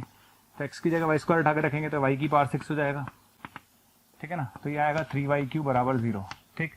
तो y की पावर 6 बराबर 2y³ आ गया। तो y बराबर एक तो 0 आएगा और एक आएगा 2 की पावर 1/3। तो 0 तो मुझे लेना ही नहीं है ना, क्योंकि मुझे मूल बिंदु के अलावा बात करनी है। तो y बराबर आ गया 0 और 2 की पावर 1/3। तो x कितना आएगा, तो x आएगा 0 और 2 की पावर 2/3, ठीक। तो पॉइंट कितना आएगा 0,0 और 2 की पावर 1/3 और 2 की पावर 2/3। ये लीजिए पॉइंट आ गया, समझ में आ गया। तो सबसे पहली बात क्या समझ में आई आपको, सबसे पहले बात मुझे समझ में आती है कि मुझे पॉइंट निकालना है। तो कैसे निकालेंगे, x की जगह y² उठा के यहाँ रख दो, रख दिया, ये आ जाएगा, आ गया। अच्छा, 0,0 पे मुझे बात ही नहीं करनी है, उसके अलावा इस वाले बिंदु पे बात करनी है। अब इसका अवकलन कर लेते हैं। इसको अगर मैं डिफरेंशिएट करूं तो पहले वाले का जो स्लोप डिफरेंशिएशन आएगा 1/2y, छोटी मोटी बातें सब कर लेंगे। पॉइंट रखेंगे तो 2 × 2 की पावर 3 2/3 ये रखेंगे ना, ये बन जाएगा 2 की पावर जो भी आएगा 3 + 1 5/3 आ जाएगा। ये पहले वाले का स्लोप आ गया ना, सही निकाला ना मैंने। पहले वाले का अवकलन कर लीजिए, ठीक है। इसका डिफरेंशिएशन आएगा 1/2y। अच्छा, y की जगह मैंने गलत लिख दिया है, ये x है भाई और ये y है, ठीक है ना, ये आ गया। तो ये 1/3 आएगा, ओके। तो ये कितना आएगा भैया, ये आएगा 2 की पावर 4/3। चलो, अब आता है दूसरे वाले का अवकलन। आप ही करोगे भाई, अवकलन का काम आपका है, मैं डायरेक्ट लिखा करूंगा भाई, अवकलन वाला काम आपका है ना। मैं तो अपने ट्रिक लगाता हूँ। ऊपर वाले में x के रेस्पेक्ट में 3x² - 3y, नीचे वाले में y के रेस्पेक्ट में तो 3y² - 3x। खच्चू खच्चू खच्चू खच्चू, समझ में आ गया। 3x² - 3y, नीचे 3y² - 3x, 3 उड़ गया। अब आप पॉइंट रख दीजिए, रखिए। ये क्या बनेगा, y - x², क्या बनेगा, y - x²। y कहाँ है, ये रहा, y - x²। x² कौन है, ये रहा, इसका स्क्वायर करके लिखिएगा। नीचे क्या लिखा हुआ है, y² - x, y² - x। x कितना है भाई, x कितना है, x 2 की पावर 2/3, ओके। तो देखा और मेरी तो हालत खराब हो गई। कैसे, अरे मैंने नीचे देखा, अरे तो 0 बन गया भाई। अगर ये 0 बन गया तो ये स्लोप तो अनंत आ गया। ये स्लोप कितना आ गया, अनंत आ गया। और अगर ये स्लोप अनंत आ गया इसका मतलब मेरी हालत खराब है। क्यों, अरे मेरी हालत इसलिए खराब है कि अगर ये अनंत आ गया तो फॉर्मूला क्या होगा भाई, एक अनंत आ रहा है, एक कुछ आ रहा है। तो ध्यान रखिए, फॉर्मूला क्या होता है, फॉर्मूला होता है m1 - m2 अपॉन, है ना, 1 + m1 m2। बिल्कुल ठीक है। ऊपर नीचे m2 से डिवाइड कर दो, ऊपर नीचे m2 से डिवाइड कर दो, ठीक है, ऊपर नीचे m2 से डिवाइड कर दो, कर दिया आपने m2 से डिवाइड, पक्का, ऊपर नीचे m2 से डिवाइड कर दो, m2 क्या है, अनंत है, समथिंग बटा अनंत जीरो, समथिंग बटा अनंत जीरो, ठीक है, तो ये जीरो हो जाएगा, ये जीरो हो जाएगा, क्या बचेगा, tan इनवर्स मॉड है तो 1/m1 बचेगा, यानी आपका आंसर बचेगा tan inverse mod 1/m1, clear, और m1 की वैल्यू कितनी है, ये लिखी हुई है, तो आपका आंसर आएगा tan इनवर्स 2 की पावर 4/3, क्लियर है, तो ये आपका आंसर आना चाहिए। चलिए सेकंड वाला ट्राई करिए। सेकंड वाले क्वेश्चन में भी सेम ही बोला है, 0,0 के अलावा, है ना। स्टार्ट करते हैं, देखिए क्या करेंगे, सबसे पहले पॉइंट निकालेंगे। पॉइंट कैसे निकालेंगे, वाई स्क्वायर की जगह 32x यहाँ रख दो, है ना, वाई स्क्वायर की जगह 32x यहाँ रखोगे तो 64x बराबर एक्स क्यूब आएगा, आ गया, तो x की वैल्यू आएगी 0 और +-4।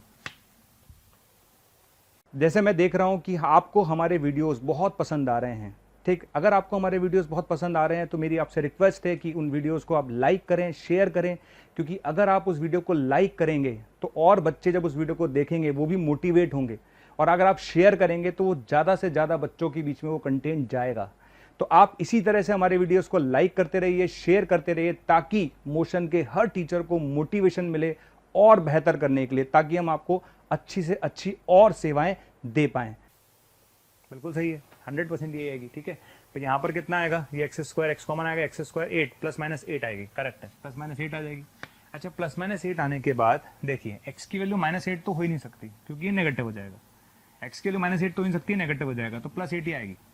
आगे अब y कितना आएगा, अगर x 0 है तो y 0 आएगा, करेक्ट, और अगर x 8 है, अगर x 8 है, यहाँ रख दो 8, 8 का मतलब 2 की पावर 3 और 2 की पावर 5, 2 की पावर 8, 2 की पावर 8 का अंडर रूट, 2 की पावर 8 का अंडर रूट 2 की पावर 4 +-16, करेक्ट, करेक्ट, ठीक है, तो पॉइंट क्या मिले भैया, एक तो 0,0 मिला, एक 8,16 मिला, और एक 8,-16 मिला, ये आपके पॉइंट मिल गए, करेक्ट है। तो पहली स्टेप होती है पॉइंट निकालना, पॉइंट आपने निकाल लिया, कैसे निकाला समझ में आ गया, मैंने सिर्फ इतना सा करा, वाई स्क्वायर की जगह 32x उठा के यहाँ रख दिया, तो x की वैल्यू आ गई 0, +-8 आती है, लेकिन -8 हम ले नहीं सकते क्योंकि नेगेटिव हो जाएगा, तो ये आ जाएगा, राइट। अब 0,0 पे तो बात ही नहीं करनी है आपको, तो गोली मारो। अब आपको किस पे निकालना है, किसी एक पे निकाल लो ना यार, 8,16 पे निकाल लो या 8,-16 पे निकाल लो, किसी एक पे निकाल देता हूँ, राइट। तो डिफ्रेंशिएट कर रहा हूँ पहले वाले को, पहले वाले का अवकलन करिए, इसका अवकलन करिए, कितना आएगा 3x² / 4y, ठीक है, इसका अवकलन करिए, इसका अवकलन कितना आएगा 32/2y, यानी 16/y, ठीक। अगर पहले में मैं 8/8,16 रखूँ, 8,16 रखूँ तो 64/64, तो 3 आ रहा है, बिल्कुल ठीक है सर।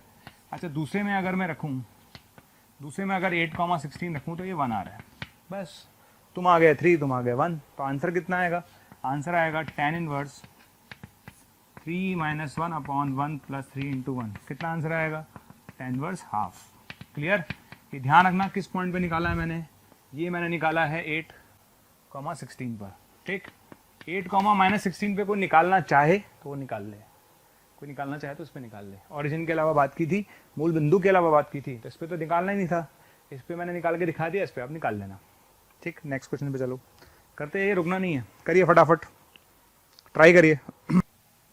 इसमें ऑर्थोगोनैलिटी चेक करनी है आपको, क्या चेक करनी है, ऑर्थोगोनैलिटी चेक करनी है, करिए चेक, ठीक है ना। इसमें आपको चेक करना है कि भाई लंबवत है कि नहीं है, तो बहुत आसान है, एक काम करते हैं, पहले वाले का अवकलन कर लो आप, पहले वाले का अवकलन करो, फिर पॉइंट निकाल के क्या करोगे, ऑर्थोगोनैलिटी चेक करवा रहा है तो पॉइंट निकालने की जरूरत नहीं है, सीधा अवकलन कर दो। इसका अवकलन आएगा 4a/2y, यानी 2a/y आएगा, इसका अवकलन कर दो, कितना आएगा -1/2a e की पावर -x/2a आएगा। अच्छा, ये किसके बराबर है भाई, ये y के बराबर है, किसके बराबर है, y के, तो ये आएगा -y/2a, तो ये m2 है और ये m1 है, आ गया। अगर आप m1 m2 निकालते हैं, अगर आप m1 m2 निकालते हैं तो कितना आएगा, -1 आ रहा है ना, इन दोनों को मल्टीप्लाई कर तो आ रहा है -1, इसका मतलब क्या है, इंटरसेक्शन एंगल 90 डिग्री है, इसका मतलब वक्र क्या है, लंबवत है, इसका मतलब वक्र क्या है, लंबवत है, ठीक है, वक्र क्या है, लंबवत है, ठीक। और चेक करते हैं क्वेश्चंस, देखिए वक्र है अपने पास x² - y² = a² b², ठीक है, और जो दूसरा वर्क हमारे पास है वो है एक्स वाई बराबर सी स्क्वायर। ठीक है, इसमें आपको ऑर्थोगोनलिटी चेक करनी है। आपको क्या चेक करनी है? ऑर्थोगोनलिटी चेक करनी है। ठीक है, इसमें आपको ऑर्थोगोनलिटी चेक करनी है, तो सारे बच्चे ऑर्थोगोनलिटी चेक करा लो। इसमें ऑर्थोगोनलिटी चेक करनी है तो ऑर्थोगोनलिटी चेक करा लो आप, फटाफट चेक करो। ठीक है, x square upon a square plus y square upon 4 बराबर 1। ठीक है, और दूसरा कर्व हमारे पास कितना है? वाई क्यूब बराबर 16x। ठीक है ना, लंबवत प्रतिच्छेद करते हैं, लंबवत प्रतिच्छेद करते हैं। ठीक है, लंबवत प्रतिच्छेद करते हैं, तब इसमें बताना है ए स्क्वायर का मान क्या होगा। क्वेश्चन है ए स्क्वायर का मान क्या होगा। समझ में आ गया? ये 3 क्वेश्चन आपके पास है। क्वेश्चन आपके पास है, पहला क्वेश्चन ये है, दूसरा क्वेश्चन ये है, तीसरा क्वेश्चन ये है। ठीक है ना, स्टार्ट करते हैं। देखिए करेंगे क्या, जैसे ऑर्थोगोनलिटी चेक करनी है तो पहले वाले का अवकलन करा आपने, पहले वाले का क्या करा? अवकलन करा। समझ में आ गया? पहले वाले का क्या करा? अवकलन करा। आपने इसको डिफरेंशिएट कर दिया। डिफरेंशिएट करेंगे तो ऊपर x के रेस्पेक्ट में, नीचे y के रेस्पेक्ट में कितना आएगा? x upon Y. आ गया? अगर आप दूसरे वाले को डिफरेंशिएट करेंगे, डिफरेंशिएशन का काम आपका है, डिफरेंशिएशन का काम आपका है। इसका कैसे करोगे? x dy by d x plus y into x, y x का 1 हो गया, तो x dy by d x plus y बराबर 0। तो डी एक्स कितना आ गया? Minus y upon x, minus y upon x. तो इसका स्लोप x अपॉन वाई है, इसका slope minus y upon x है। तो बताइए दोनों का प्रोडक्ट कितना आया? -1। बताइए एंगल 90 डिग्री है कि नहीं? बिल्कुल है। तो आंसर क्या होगा? Angle is 90 degree. आंसर कितना होगा? Angle is 90 degree. ठीक है, आंसर क्या होगा? Angle is 90 degree. अच्छा, अगर मैं दूसरे वाले क्वेश्चन पर चलूं, किस पर चलूं? दूसरे वाले क्वेश्चन पर चलूं। ठीक, दूसरे वाले क्वेश्चन में वो कहता है यदि वक्र लंबवत है, यदि वक्र लंबवत है तो k ज्ञात करो। कोई दिक्कत नहीं, पहले वाले का स्लोप निकालो। पहले वाले का स्लोप कितना आएगा? 1/2y। ठीक है, दूसरे वाले का स्लोप कितना आएगा? दूसरे वाले का स्लोप आएगा माइनस वही x dy by d x plus y minus y upon x आ जाएगा। आ गया? वो ये कहता है कि ये दोनों लंबवत हैं। क्या है? दोनों लंबवत हैं। अगर दोनों लंबवत हैं तो पहले वाले का स्लोप इंटू दूसरे वाले का स्लोप बराबर -1 आएगा। ये माइनस से माइनस कट गया, वाई से वाई कट गया, तो x की वैल्यू हाफ आ रही है। आ गई? अगर x की वैल्यू हाफ आ रही है, ठीक है ना, अगर x की वैल्यू हाफ आ रही है तो y की वैल्यू क्या आएगी? +-1/√2। अगर x की वैल्यू हाफ आ रही है तो y की वैल्यू क्या आएगी? +-1/√2। ठीक है, अगर x की वैल्यू हाफ आ रही है तो y की वैल्यू +-1/√2 आएगी। आपको तो k चाहिए ना, तो k किसके बराबर है भाई?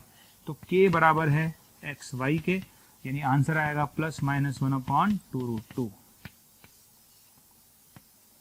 ये आपका आंसर है इस क्वेश्चन का। ठीक है, थोड़ा वाला ट्राई करो। क्या करना है? कुछ नहीं। अरे लंबवत प्रतिच्छेद करते हैं तो क्या करेंगे? कोई रॉकेट साइंस थोड़ा ना, एक ही काम बार बार करना है। लंबवत प्रतिच्छेद करते हैं तो पहले वाले का स्लोप निकाल लो। ठीक है, अवकलन आप ही करोगे, बार बार बोल रहा हूँ मैं। ठीक, मैं तो अपनी ट्रिक से करता ही हूँ हमेशा। ऊपर x के सापेक्ष करता हूँ, ऊपर x के सापेक्ष y अचर, नीचे y के सापेक्ष x अचर। कितना आता है ये? माइनस का 4x upon a square Y. आ गया इसका अवकलन। ठीक है, इसका अवकलन आप करेंगे तो इसका अवकलन तो कोई भी कर लेगा, ये आएगा 16/3y²। क्लियर? सीधी सी बात है। तो इसका अवकलन किया वो आया, इसका अवकलन किया ये आया। आपने बोला m1 m2 बराबर -1, m1 m2 बराबर -1, तो इन दोनों को मल्टीप्लाई कर दो। कितना आ जाएगा? माइनस का 64x अपॉन 3a² y³ बराबर -1। ये कट जाएगा, कट गया। अब बताइए y³ बराबर किसके है? 16x के। y³ बराबर किसके है? 16x के। ठीक है ना, y³ बराबर किसके है? 16x के। तो बताइए a² की वैल्यू क्या आएगी? a² की वैल्यू 4/3 आएगी। a² की वैल्यू 4/3 आएगी। कितनी आएगी? 4/3। ठीक है, तो a² की वैल्यू 4/3 आएगी, आपका आंसर है। समझ में आ गया? तो इस तरह से कर सकते हैं। तो इतने सारे क्वेश्चन मैंने कराए हैं, इसीलिए कराए हैं, चाहे छोटे हैं चाहे बड़े, क्योंकि टफ क्वेश्चन बनता ही नहीं ना इंटरसेक्शन एंगल पे। इंटरसेक्शन एंगल में टफ बनाने की जगह एक ही है, जहाँ पॉइंट ना निकले आपसे, बस वहां पे बत्ती लग सकती है आपकी, बाकी कोई दिक्कत नहीं है। क्लियर? जहाँ पे पॉइंट ना निकले तो वहां पर आपको फिर देखना पड़ेगा। तो वहां पर जनरली ऐसे क्वेश्चन में क्या करना चाहिए? सीधा m1 m2 निकाल के देख लेना चाहिए क्या आ रहा है। ठीक है, तो अगर आपसे पॉइंट ना निकले तो उन क्वेश्चन में हम क्या करेंगे वो भी देख लेते हैं। अगर मेरे को लग रहा है कि पॉइंट बहुत खराब से आ रहे हैं, अजीब अजीब से आ रहे हैं, तो क्या करना चाहिए? ठीक है, जैसे कर्व आ गया मेरे पास, एक कर्व है y² बराबर 16x। ठीक, और कर्व दूसरा आ गया 2x² प्लस y² बराबर 4। आ गया। आपने पूछा इंटरसेक्शन एंगल निकालो। क्या निकालो? आपने पूछा इंटरसेक्शन एंगल निकालो। हमने क्या किया? सबसे पहले एक काम करते हैं, y² की जगह 16x उठा के यहाँ रख देते हैं। y² की जगह 16x उठा के यहाँ रख देते हैं, क्योंकि हमने हमेशा ये बोला है पहले पॉइंट निकालो। इंटरसेक्शन एंगल पूछ रहा है तो पॉइंट निकालो, ठीक है। तो यहाँ से x टूट जाएगा, तो x² प्लस 8x माइनस 2 बराबर 0। लेकिन यहाँ से x कैसा आ रहा है? -8 प्लस माइनस 72/2। अजीब सा आ रहा है भैया, अजीब सा। और ये तो x आया भाई, अभी तो x ही निकला है, उसके बाद y भी तो निकालूंगा, ठीक है। तो चूंकि x बहुत अजीब सा आ रहा है और इसके बाद जो y आएगा डेफिनेटली और अजीब आएगा। अरे x निकाल के रखने में, y निकालने में मेरे प्राण सूख जाएंगे। तो दिख ही रहा है आपको। तो x निकालने के बाद y निकालने में प्राण सूख जाएंगे, इसलिए बेटर ना क्यों मैं अपने प्राण सुखाऊं। तो सीधी सी बात है, क्या करना चाहिए? तो मुझे एक काम करना है छोटा सा, कि मैं यहीं पर इस क्वेश्चन को छोड़ूंगा, मुझे पॉइंट पे नहीं जाना, क्योंकि मेरा पॉइंट बहुत ही गंदा आ रहा है। तो मैं क्या करूंगा? सीधा डिफरेंशिएट करो। तो पहले वाले का अवकलन करिए 8/y, ठीक है। दूसरे वाले का अवकलन करिए 4x/2y, यानी -2x/y। अवकलन मैं आपको सिखा चुका हूँ, ऊपर x के सापेक्ष y अचर, नीचे y के सापेक्ष x अचर, ध्यान रखें। ओके, चलिए, तो ये आ गया। अब क्या करेंगे? दोनों को मल्टीप्लाई करके देखो कितना आ रहा है। -16x/y²। आया? बिल्कुल आया। अरे y² किसके बराबर है? 16x के। y² किसके बराबर है? 16x के। अरे तुम कितने आ गए? -1। बताइए आंसर कितना आया? 90 डिग्री। कितना आंसर आया? 90 degree. Intersection angle is 90 degree. समझ में आ गया? तो कोण कितना आएगा बेटा? 90 डिग्री आएगा। तो कभी कभी इस तरह की सिचुएशन फेस करनी पड़ेगी जिसपे पॉइंट बहुत अजीब सा निकलेगा। पॉइंट बहुत अजीब सा निकलेगा तो हम परेशान होंगे। तो बेटर है कि एक बार आप M1 M2 निकाल के देख लें, फायदा हो जाता है कई बार, है ना। और देखिए क्वेश्चन, अब मुझे इंटरसेक्शन एंगल निकालना है। तो भाई मेरी तो हालत ऐसी खराब हो गई, क्वेश्चन देखते ही हालत खराब हो गई है। कैसे? अरे क्वेश्चन देखते ही हालत इसलिए खराब हो रही है क्योंकि इनके पॉइंट निकालने में जन्म निकल जाएंगे। तो मैंने क्या किया? दिमाग नहीं लगाया। मैंने कहा पॉइंट ना निकले, गोली मारो, डिफरेंशिएट करो। पहले वाले को डिफरेंशिएट करो x के सापेक्ष, नीचे y के सापेक्ष, ठीक। तो x² माइनस y²/2xy। दूसरा अवकलन करो, माइनस किसके सापेक्ष? x के सापेक्ष, है ना। x के सापेक्ष करेंगे तो आएगा 6xy। नीचे y के सापेक्ष करेंगे तो आएगा 3x² माइनस 3y²। क्लियर? तो ये आ जाएगा मेरा माइनस का 2xy/x² माइनस y²। गौर से देखो इसे, क्या M1 M2 -1 आ रहा है? बिल्कुल आ रहा है। अगर M1 M2 -1 आ रहा है, इसका मतलब इंटरसेक्शन एंगल 90 डिग्री है। क्लियर? तो कहने का मतलब पता है क्या है? कहने का मतलब है जब भी पॉइंट देखो, अगर पॉइंट निकल जाए उससे बढ़िया कुछ नहीं है। अगर मैंने पॉइंट निकाल लिया ना तो that is the best approach. कुछ नहीं करना भैया, पॉइंट निकल गया, हमारी जिंदगी आराम से सुकून से बीतेगी। पॉइंट नहीं निकल रहा तब फिर मैं सोचूंगा कि यार M1 M2 -1 तो नहीं आ रहा, कि M1 M2 बराबर तो नहीं आ रहा। तो वो सोचने वाले काम हम बाद में उसके बाद चालू करेंगे। क्लियर? अच्छा, अब बात आती है एक बहुत फेमस रिजल्ट है, और ये IIT में आया हुआ है रिजल्ट पहले, आई थिंक, मुझे ऐसा याद है, शायद किसी में तो आया हुआ है ये, है ना। और बहुत फेमस रिजल्ट है। क्या रिजल्ट है? रिजल्ट ये है कि अगर a1x² plus b1y² equals to 1 and a2x² plus b2y² equals to 1, ठीक। a1x² plus b1y² equals to 1 और a2x² plus b2y² equals to 1 लंबवत प्रतिच्छेद करते हैं, लंबवत प्रतिच्छेद करते हैं, तब कंडीशन क्या ध्यान रखना? लंबवत प्रतिच्छेद करते हैं तब ध्यान रखना कि 1/a1 माइनस 1/a2 बराबर होगा 1/b1 माइनस 1/b2 के। क्लियर? जब भी दो वक्र एक दूसरे को लंबवत प्रतिच्छेद करेंगे, ये दोनों वक्र एक दूसरे को लंबवत प्रतिच्छेद करेंगे, तो उसकी शर्त होती है 1/a1 माइनस 1/a2 बराबर 1/b1 माइनस 1/b2। ठीक। क्वेश्चन आता है कि आया कैसे? आपको तो याद रखना है, पर आया कैसे? तो डेरिवेशन पे चलते हैं। देखो, डेरिवेशन करते हैं भाई। पहले वाले का अवकलन ऊपर x के रेस्पेक्ट में 2a1x, नीचे y के रेस्पेक्ट में 2b1y, कितना आएगा? Minus a1x upon b1y। Clear? दूसरे वाले का अवकलन करते हैं तो कितना आएगा, -a2x अपॉन b2y आ गया। ठीक है, क्योंकि दोनों लंबवत प्रतिच्छेद करते हैं तो m1 m2 क्या होगा, -1, कितना आ जाएगा, तो a1 a2 upon b1 b2 x² upon y² equals to -1। तो यहाँ से a1 a2 upon b1 b2 बराबर आएगा -y² अपॉन x²। यहाँ तक आने के बाद बच्चा पता है परेशान है। पता है बच्चा क्यों परेशान है? बच्चा इसलिए परेशान है कि सर ये तो हमने ही कर लिया था, पर आपने जो लिखवाया वो तो आया ही नहीं सर, आपने तो कुछ और लिखवा दिया, हमारा तो ये आ गया तो सबका याद आता है सर। फर्क क्या है सर? फर्क है बेटा, आप सुन, तुझे जो कंडीशन चाहिए उसमें कहीं भी एक्स और वाई नहीं है, तो थोड़ा सा दिमाग लगा ले भाई। तुझे जो कंडीशन चाहिए उसमें कहीं भी एक्स वाई नहीं है तो दिमाग लगाना। तेरे पास है ही क्या स्टेप के अलावा, इन दो इक्वेशन के अलावा कुछ भी नहीं है तेरी जिंदगी में, तो क्या करेगा, अरे इसमें से इसको सब्ट्रैक्ट कर, इसमें से इसको सब्ट्रैक्ट कर। तो subtract the given equations, given equations को सब्ट्रैक्ट कर, इसमें से इसको सब्ट्रैक्ट करने पर, इसमें से इसको सब्ट्रैक्ट करने पर करो, घटाने पर, a1 minus a2 x² plus b1 minus b2 y² बराबर 0। इसमें इसको सब्ट्रैक्ट करो, इसमें इसको सब्ट्रैक्ट करो, तो यहाँ से a1 minus a2 upon b1 minus b2 बराबर -y² अपॉन x²। बोलो हाँ या ना? बिल्कुल हाँ सर, हाँ। क्या दिक्कत आ रही है? कोई दिक्कत नहीं है। अरे इसमें से इसको घटाना ही था तो हमने घटा दिया, ये आ जाएगा। तो तुम भी y² बाई x² के इक्वल हो और तुम भी y² बाई x² के इक्वल हो, तो दोनों बराबर हुए कि नहीं हुए? पॉइंट है, 100% पॉइंट है। अरे है भाई, दोनों बराबर कर दो। तो हम क्या करेंगे, आइए दोनों को बराबर करते हैं, आइए दोनों को बराबर करते हैं। तो a1 a2 upon b1 b2 बराबर a1 minus a2 upon b1 minus b2। Clear? तो यहाँ से a1 minus a2 upon a1 a2 बराबर b1 minus b2 upon b1 b2। तो यहाँ से कितना आएगा भैया, 1 upon a2 minus a1, 1 upon b2 minus 1 upon b1। दोनों में से माइनस कॉमन लेकर उड़ा देना, यही आ जाएगा। क्लियर? तो ये कंडीशन बहुत इंपॉर्टेंट है, रिजल्ट बहुत इंपॉर्टेंट है। जब भी मेरे पास दो कर्व इस तरह से आपको लंबा दिखाई दें तो आप ये डायरेक्ट कंडीशन लगा सकते हो। जैसे मैं एक छोटा सा एग्जांपल कराता हूँ आपको, देखिए, सुनना आप अच्छे से। क्वेश्चन है x² upon l² minus y² upon m² equals to 1 and x² upon a² plus y² upon b² equals to 1। लंबवत प्रतिच्छेद करते हैं, लंबवत प्रतिच्छेद करते हैं, ठीक है।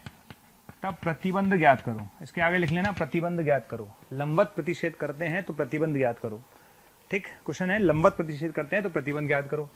अब इस क्वेश्चन में मैं क्यों मेहनत करूं भाई, मुझे रिजल्ट याद है ना। कैसे रिजल्ट याद है? अरे इसको इससे कंपेयर कर कंपेयर। पता a1 कौन है, 1/l², ठीक है। b1 कौन है, -1/m², ठीक है। ओके, a2 कौन है, 1/a², b2 कौन है, 1/b²। क्लियर? तो आंसर आएगा 1/a1 माइनस 1/a2 बराबर ये 1/a1 minus 1/a2 1/b1 minus 1/b2। कितना? तो a² माइनस b² बराबर l² प्लस m²। ये आपका आंसर है, खत्म, ठीक है। तो इस तरह से अपन कर सकते हैं। तो ये प्रतिच्छेदी कोण वाला पार्ट था। प्रतिच्छेदी कोण कैसे निकालना है ये आपको आना चाहिए। प्रतिच्छेदी कोण में क्या है, प्रतिच्छेदी कोण कैसे निकालना वो समझ में आ गया, बिल्कुल ठीक है। लंबवत है तो क्या करेंगे वो समझ में आ गया, बिल्कुल ठीक है, समझ में आ गया। और एक केस मैंने आपको समझा दिया किस तरह से अपन को डील करना है। तो ये है प्रतिच्छेदी कोण, इसमें कोई रॉकेट साइंस नहीं है। इसके आगे चलते हैं। 1821 799 या आप बोल सकते हैं 180021217999। इस नंबर पर कॉल करके आपको जो भी कंटेंट चाहिए वो आपको अवेलेबल हो जाए।